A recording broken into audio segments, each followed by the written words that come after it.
What if I told you the market never betrayed you? That every blown account, sleepless night, and soul-crushing loss wasn't caused by price action or volatility, but by you? What if the real enemy wasn't out there, but inside? Close your eyes. Picture your worst trade, the one that haunts you. You knew it was risky, but you clicked buy anyway. Your heart raced, your palms were sweaty, and logic screamed, "Get out!" But hope whispered, "Just wait." You didn't wait because you were disciplined. You waited because you were desperate. Now imagine this.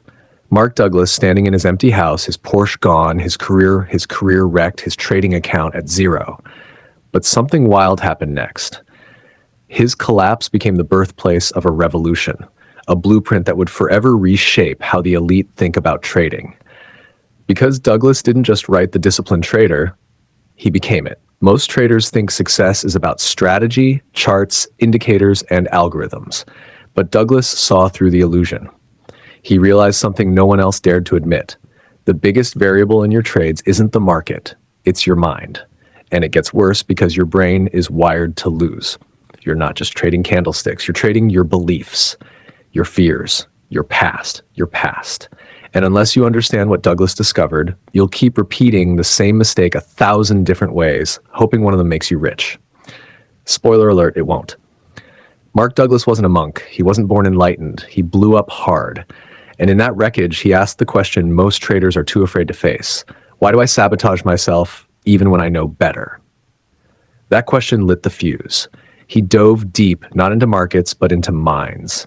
He studied why traders who win 8 out of 10 trades still lose money.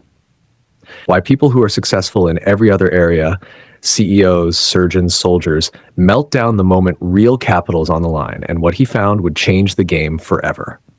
Here's the brutal truth. You're not trading the market, you're trading yourself. Every trade is a mirror, and what it reflects back is rarely pretty. That anxious itch to click the button too soon. That emotional paralysis when the price dips one tick against you. That impulse to double down just to get back what you lost. All of it is you. Your childhood beliefs, your past failures, your relationship with money, all wrapped up in one tiny candlestick. Conquering yourself, not the market. You win in trading not by forcing the market to behave, but by surrendering your need to control it. You don't conquer the market, you conquer yourself. That's the paradox and the breakthrough.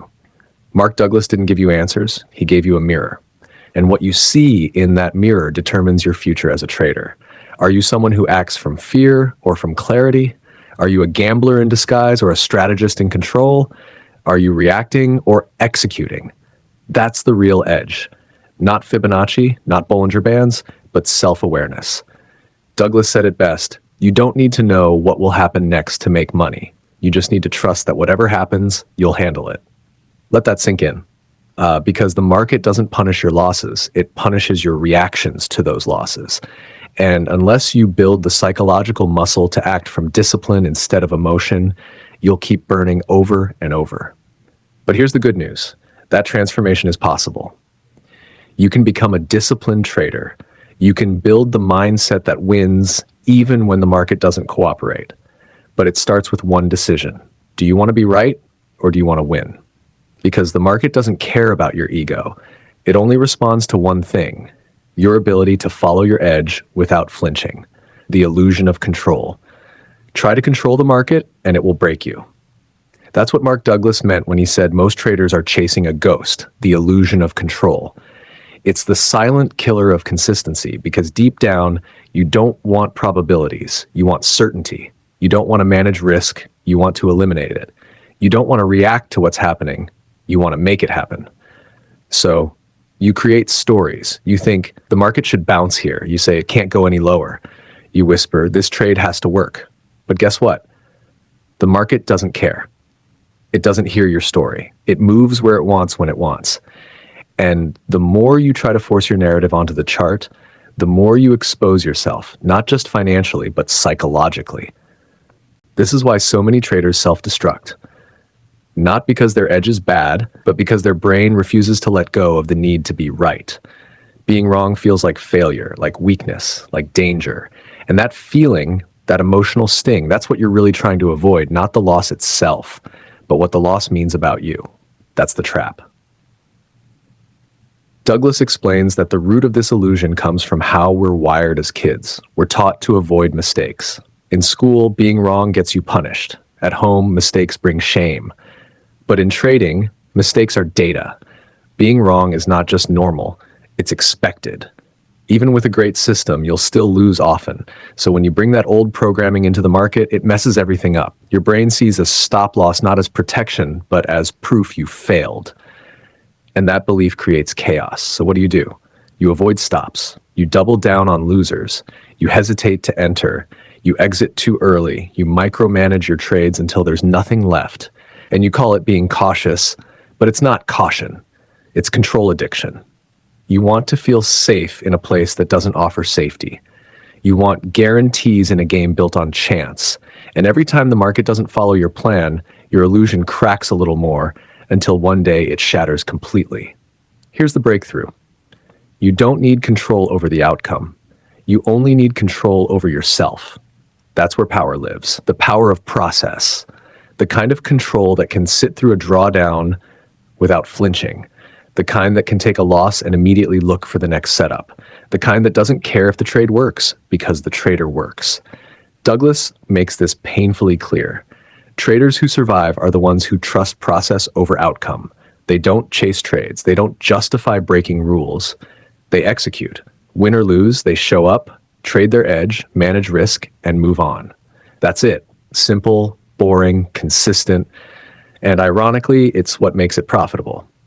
But your brain doesn't like boring. Your brain wants dopamine, action, and excitement. It wants to feel like a genius. It wants to avoid pain at all costs. And if you're not careful, it will drag you into decisions that feel good short-term, but destroy you long-term. That's what makes trading so brutal. You're not just battling the market, you're battling your own biology. So how do you win? You build habits that outlast your emotions. You design a system that removes choice in the moment. You predefine your risk, you set your stop, you size your trade, and when the signal appears, you act. No hesitation, no second guessing, no what if. You execute, then you let go. That's real control. Not in trying to predict the outcome, but in mastering the input, your behavior, your discipline. The illusion of control will always tempt you. It will whisper lies like, just this once, it'll come back, move the stop. And if you listen, you'll fall. But if you stand firm, if you choose process over pride, then every trade, win or lose, becomes a brick in the foundation of mastery. That's what Douglas meant by discipline. Not perfection, not prediction, but presence. The market isn't out to get you. It's just moving tick by tick, bar by bar. And the question isn't, can you control it? The real question is, can you control yourself when you can't control anything else? That's the edge. That's the unlock. That's what separates the ones who last from the ones who blow up. You might think you're just analyzing charts, but that's not what's really happening. Every trade is a negotiation with fear. The hidden cost of every trade, fear. It's fear dressed up in technicals, fear disguised as caution, fear whispering in your ear, convincing you to hesitate, to overthink, to click too soon or not at all. And the worst part, most traders don't even realize it's there. Fear is the invisible hand guiding your mouse, the silent voice steering you off plan. It shows up in a dozen sneaky ways. Hesitation before entries, premature exits, or avoiding the next trade after a loss. It hides behind phrases like, I'm just being careful, or I'll wait for more confirmation. But in reality, what you're really saying is, I'm scared. Scared of being wrong. Scared of losing again, scared that this one trade will be the one that finally breaks you. Mark Douglas makes this clear. Fear is the number one enemy of consistency. Not bad trades, not bad luck, fear. Because fear makes you unpredictable. It turns your edge into a coin toss. One day you follow your system, the next you abandon it halfway. You enter late, you exit early, you miss the trade entirely, and then you beat yourself up for not sticking to the plan again. The problem isn't that you feel fear. Fear is natural. The problem is that you let fear make decisions. And every time you do, you reinforce a dangerous belief that it's safer to listen to fear than to trust your edge. That belief becomes a habit. That habit becomes your trading identity. And that identity keeps you trapped in a cycle of self-doubt and regret. Here's what Douglas understood better than anyone. Fear in trading doesn't come from the market. It comes from your interpretation of the market. A red candle isn't scary. A losing trade isn't dangerous. But the meaning you attach to those events, that's what triggers fear. You're not reacting to price, you're reacting to your beliefs about what that price movement means. If you believe that being wrong makes you a failure, every loss feels like a personal attack. If you believe that losing money threatens your identity, every drawdown feels like a crisis. So you try to avoid fear by avoiding losses. You hunt for the perfect setup. You tweak your system endlessly. You wait for that one signal that guarantees success, but it never comes because there's no such thing. The market will always be uncertain. Every trade carries risk, and the more you try to avoid fear, the more power it has over you. Douglas flips the entire game upside down. He teaches that the only way to conquer fear is to stop running from it. You have to sit with it, trade through it, and prove to yourself over and over that fear is just noise and you can act anyway. Trusting the process. The disciplined trader doesn't need to know what will happen next. He only needs to know his process. And that's what Douglas taught. Trust the process, not the outcome. Because when you anchor your identity to results, every losing trade becomes a threat to your self-worth. But when you anchor it to process, every trade, win or lose, becomes feedback. That's how professionals think. They don't chase trades, they execute setups. They don't react to the market, they respond to it. And that's the difference. The amateur needs confirmation. The pro needs consistency. The amateur looks for excitement. The pro looks for repeatability. The amateur is in a relationship with the market. The pro is in a relationship with himself. Mark Douglas wasn't trying to sell you motivation.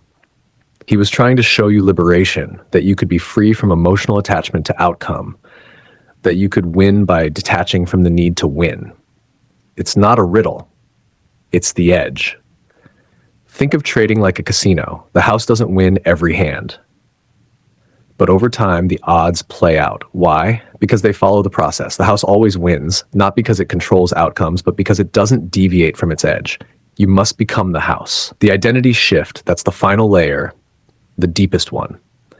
To become a disciplined trader, you must stop identifying as someone who hopes to be consistent and start identifying as someone who is consistent. Even when you lose, especially when you lose, this identity shift isn't about ego, it's about embodiment. You become the kind of trader who takes small losses without flinching, lets winners run without interfering, executes without hesitation, journals without judgment, accepts uncertainty without fear. Because when you make that shift, everything changes. You're no longer trying to force results, you're allowing them. You're no longer battling the market, you're dancing with it. You're no longer a fragile ego looking for validation. You're a steady operator executing a plan. And that's who wins. The final challenge, thousands of words behind us, a journey through your mind, your habits, your patterns, and the brutal honesty required to face them. This wasn't just a summary of the disciplined trader, it was a wake-up call, a mirror, a blueprint, a challenge. Now the only question is, will you do something with it? Because this isn't easy. If it were, everyone would be consistent, everyone would be calm, but they're not. Most are emotional, reactive, impulsive.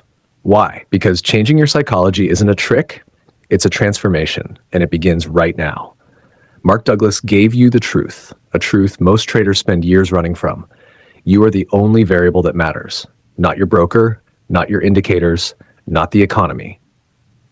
You. If you keep breaking your rules, it's not the strategy, it's you. If you keep chasing trades, it's not the market, it's you. If you keep blowing up accounts, the math is screaming, it's you. But that's not a condemnation, that's liberation.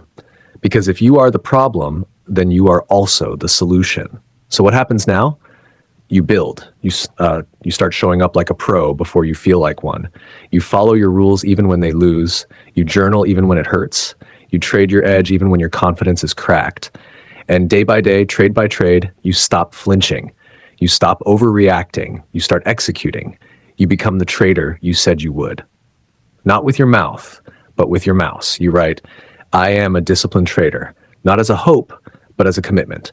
And you prove it with every boring, beautiful, rule-based decision you make.